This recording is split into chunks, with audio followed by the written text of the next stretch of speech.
You mean to tell me Justin Ishbia might have to wait 5 years to take full control of the White Sox, and he's been trying to buy the team for years? Let's discuss USA Today's Bob Nightengale's recent comments on today's episode.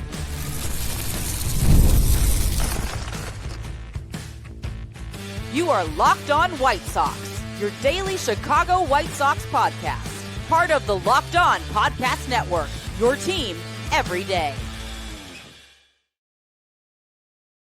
Hello, I'm your host, Todd Welter, a lifelong Sox fan and the site expert of SouthsideShowdown.com, part of the Fansided Network.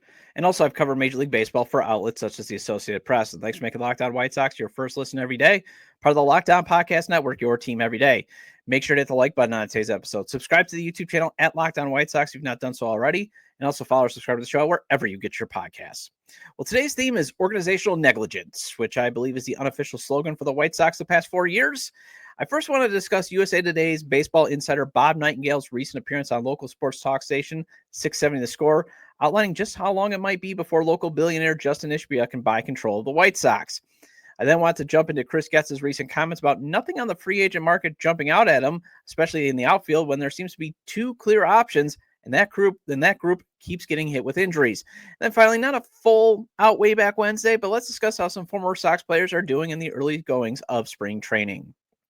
Okay, so it's been a while since USA Today's Bob Nightengale has weighed in on White Sox business, and for a second I thought he may have lost his tight relationship with the club because, probably for the past couple of years, he's been almost an unofficial spokesman for the team. But he was on 670 The Score's morning show, Mully and Haw, and co-host David Haw asked him about the recent news of billionaire and minority owner of the Phoenix Suns, Justin Ishbia, trying to eventually buy the White Sox. I talked about, everydayers heard me talk about it last week, so you can always go back. I got 2 episodes on, those reports that came out in The Athletic. Well, if the figuratively speaking unofficial spokesman is correct, it's going to be a while. And White Sox fans, we just can't have nice things, can we? The most frustrating part, Nightengale has made it sound like, this rich hobbyist owner that another Score host, Matt Spiegel, likes to label, has been trying to buy the White Sox for years. Seems like he's been trying to buy the White Sox for a decade. And once again, organizational negligence has been committed. All because owning a team, and badly I might add, in his elderly years is how current owner Jerry Reinsdorf loves to pass the time. So first, here's what Nightengale had to say when asked about Ishbia trying to buy the team. And this is courtesy of 670 The Score. No, I mean, the minority owners were kind of selling their shares, and he's just buying up the minority shares that were available, up to 40%. But, I think it was off the rails there where, Jerry Reinsdorf's about to sell. Jerry Reinsdorf is not selling the White Sox. This guy bought a lot of shares up.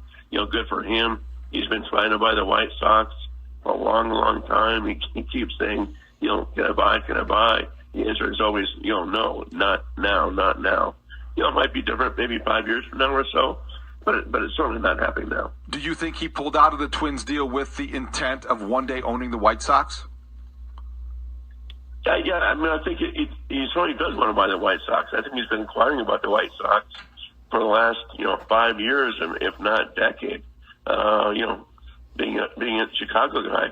So, no, I think he definitely wants to buy the White Sox.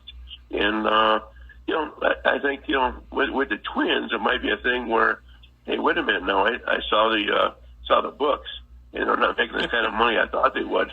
So I think that might be part of it, too. Like, it's not necessarily, pivoting to White Sox because he's about to buy the White Sox, but all of a sudden, he doesn't think the Twins are a good investment. OMG was my thinking. Ishbia has been trying to buy up the Sox for almost a decade, and Jerry refuses because he doesn't want to play golf. This is beyond frustrating for the simple fact that Jerry once said these things about being an owner. He said this about a baseball team in 2023 at the Milken Institute Global Performance panel called Game Changers that Blake Shuster from, when he was with USA Today, he went through this. I remember he wrote a great column about it in USA Today. It was in 2023. Does this sound like a guy who really wants to be an owner? I've got the tweets up for those watching on YouTube. This is Blake Shuster. This is what he pulled at Shusty. This was May 1st, 2023. Quote, Sports is different than any other business. For example, your competitors are your partners. You earn probably half of your income in conjunction with your competitors. At the same time, you're at the mercy of your dumbest competitors. Particularly in baseball, if you have somebody who decides he wants to spend $42 million on a second baseman who hits 202 and one comes along for you, you're going to probably have to spend the same money. The whole thing is irrational. And then he also pulled this little bite out. Reinsdorf, in 1981, we were getting $6,000 per game for White Sox games in terms of their television rights. Now our rights fees are at about $700 per game. We're getting away with murder with the cable bundle.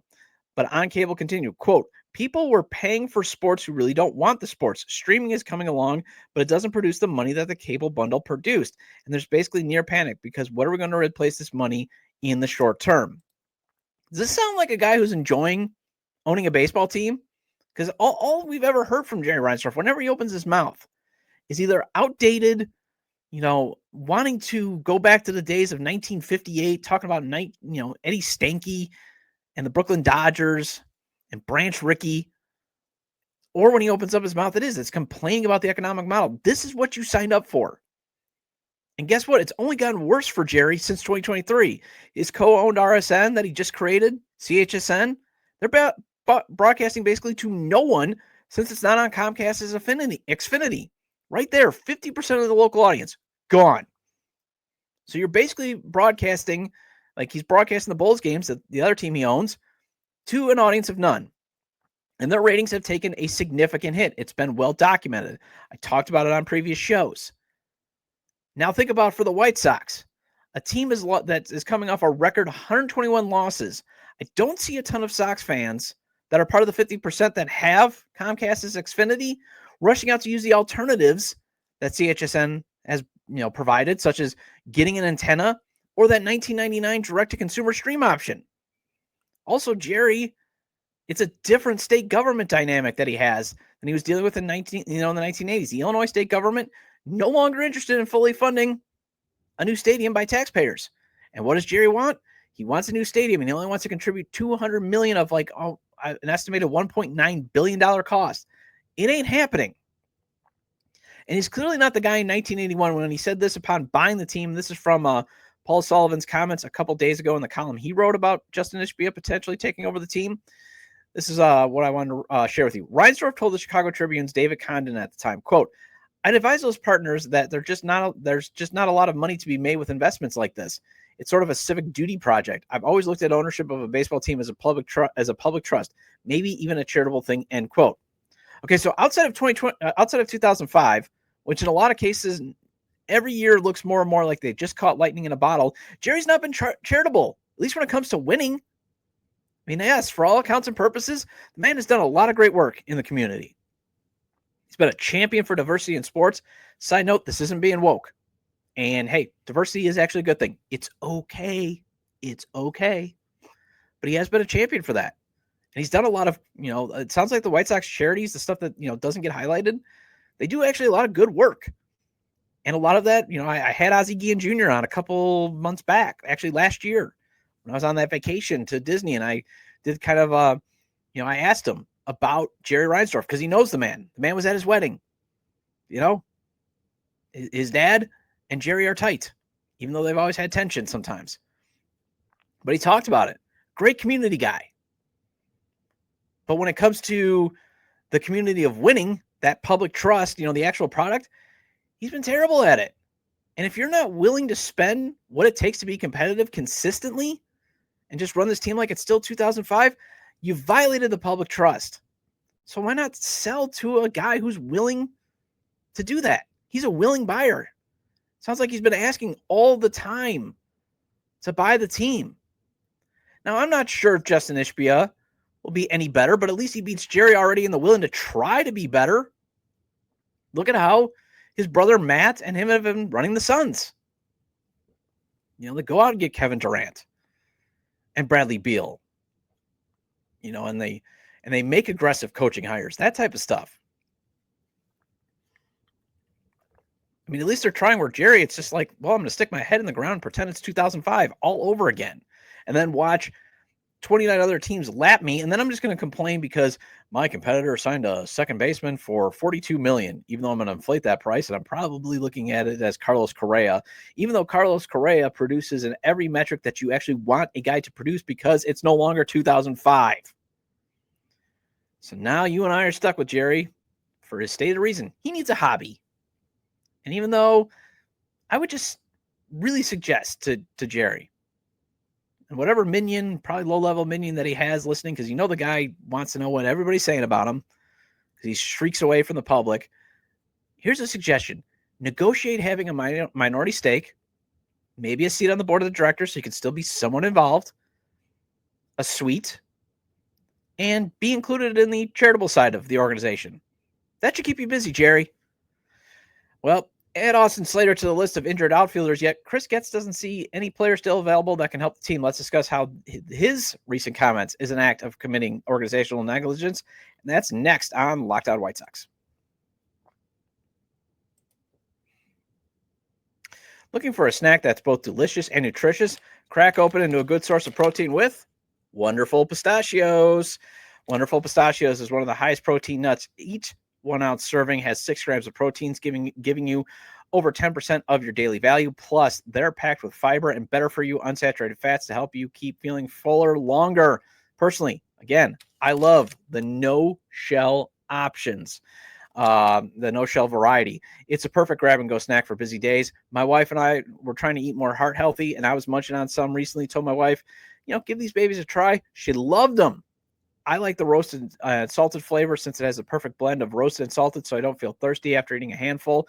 I've also tried the honey flavor. Oh my gosh, the bees that they're finding to produce this honey is amazing.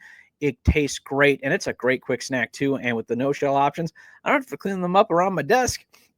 But if you love cracking open every shell for that satisfying crunch, the in-shell options, they're a classic favorite. Wonderful Pistachios is a complete protein, providing all 9 essential amino acids. Get snacking and get cracking with the snack that packs a protein punch. Visit wonderfulpistachios.com to learn more.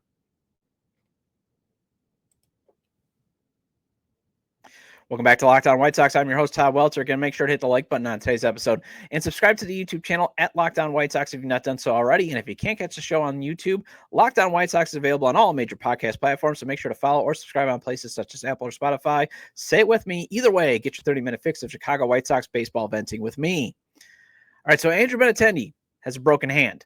Michael A. Taylor has a bum elbow. And now the team's supposed top target in free agency. Yes, that was the type of offseason you and I had to endure. Austin Slater, he's now down with a left oblique strain. So now it's not the end of the world that the Sox are having these injuries early now. Better early than, say, in June. But still, oblique strains, they're always tricky for ball players. And now the depth gets really tested, especially if Luis Robert Jr. still gets traded before opening day. A goal that Nightengale also shared on his 670 The Score appearance. Go check that out. It's on the Odyssey app. They have the playback feature. It's yesterday's episode.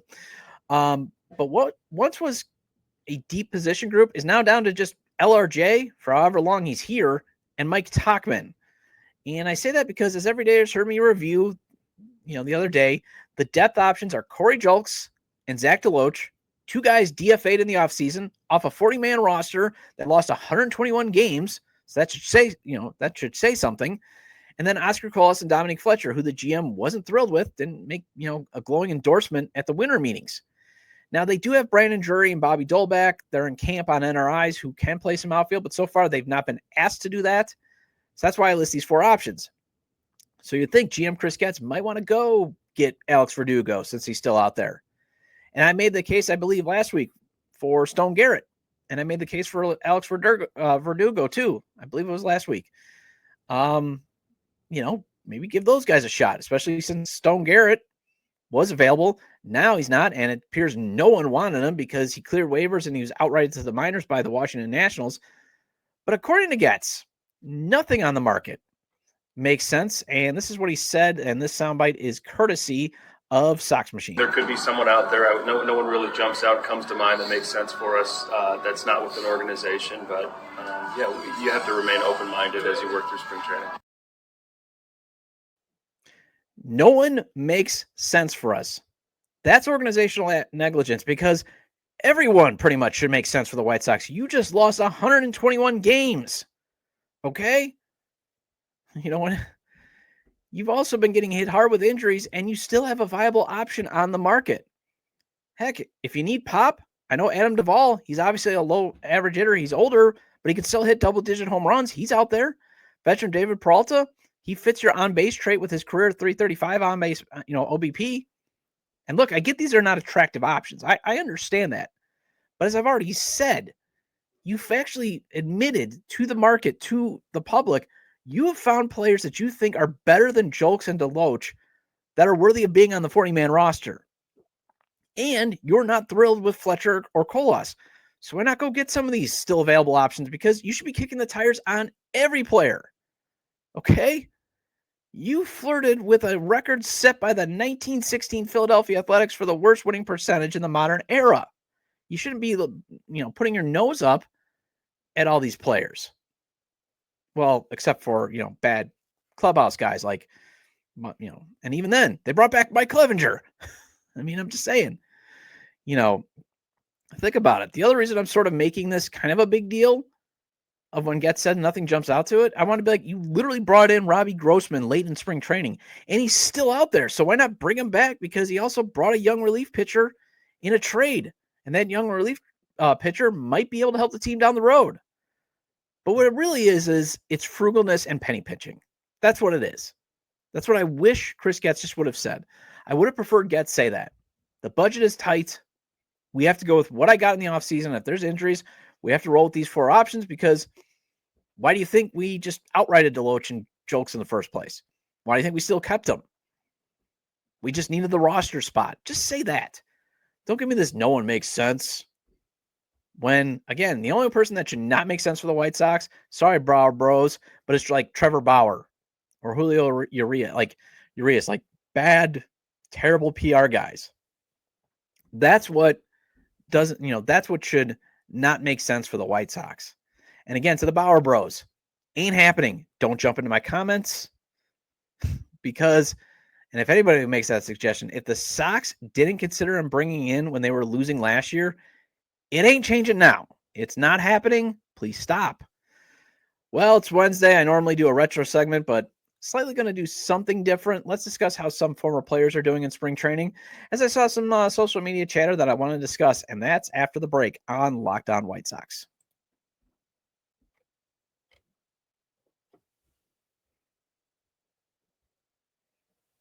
Welcome back to Locked On White Sox. I'm your host, Todd Welter. Again, shout out to all the everydayers. I appreciate your loyalty. Please hit the like button on today's episode and recommend to your fellow Sox fans or baseball fans, friends, to subscribe to the YouTube channel at Locked On White Sox, wherever they get their podcasts, as this show is available on all major podcast platforms. And hey, feel free to leave a 5-star review. I believe, shout out to all the people that left. I got a couple 5-star reviews recently. Really appreciate it. Let's keep getting that rating up. I believe it's at 4.5. Keep getting that rating up. We build our community together here. So I saw this tweet from the recap and co-host of Inside the Clubhouse on 670 Scores, Ryan McGuffey. And that's why I wanted to go over this on Way Back Wednesday, even though it's more about the present. But this is what Ryan McGuffey tweeted on X. This spring, former hashtag White Sox, Tim Anderson, 118, 211, 294 /line. Eloy Jimenez, 083, 214, 083 /line. Yohan Moncada, 0, 462, 0 /line. Jake Berger, 375, 444, 750. Look at how bad Tim Anderson, Eloy Jimenez, and Yohan Moncada have been doing in spring training. And that is, you just thank your lucky stars that at least you don't ever have to deal with Moncada and Jimenez ever again. But then you also look at how Jake Berger is thriving. And now it's still early in spring training, and it's also spring training. But, for Tim Anderson and Eloy Jimenez, they don't have a major league contract. And that's not the start an NRI wants to be having. You don't, not great, Bob. And it speaks to just how rapidly both of these guys' games have declined. I mean, Eloy, I think I did a show or an episode, everydayers might recall, about how Eloy going to the Rays could be, the best spot for him to go. I know I wrote about it on Southside Showdown, because what do the Rays do? They usually revive, past highly hyped prospects. Look what they did with Carlos Pena's career. And Avisail Garcia, he thrived in Tampa. But right now, Eloy is giving the impression that it is not going to happen in Tampa. And that's why I even thought, like, okay, I get why he went to Tampa, but I even thought Eloy might want to go to Japan. And that might be where he's headed if he keeps playing like this. And Tim, TA, I mean, he might be cooked. And it happens. I mean, we saw with Mike Moustakas last year. Joins the Sox on a non-roster invite, and he was just done. And shout out to Moose. He's going to be signing a one-day contract with the Kansas City Royals, I believe. During the season, he's going to get Mike Moustakas Day in Kansas City. But that just happens. Sometimes Father Time is cruel, and it's sad to see what happened to TA. Eloy, it will always be frustrating because he'll always be the most frustrating player to ever put on a White Sox uniform. Now, watching Berger still crush home runs with the Marlins and not, and adjusting well to being on the Rangers, yeah, it makes you hate that trade more and more in 2023, especially when Jake Eater got roughed up in his last outing. Just makes you hate it even more. And I know I said on last year, like in an episode on last year's show, I didn't miss Berger. I was wrong. I was so very, very wrong. I miss you, Jake. He should have never been traded. I mean, the Sox could use his power badly right now. And this fan base could use a player that they could love. And Jake Berger was one of those guys. I mean, look what he's doing. Like, he's wearing, his number that he picked in the Rangers is honoring his daughter with the disability she's facing. He was, his wife, they were just great people for the White Sox and the White Sox community. And to be traded because of dysfunction, basically. I mean, Kim Ng said it when she was the GM of the Marlins. She just called up her former boss, Kenny Williams. Hey, I'd like to trade it for Jake Berger. Okay. Who do you got?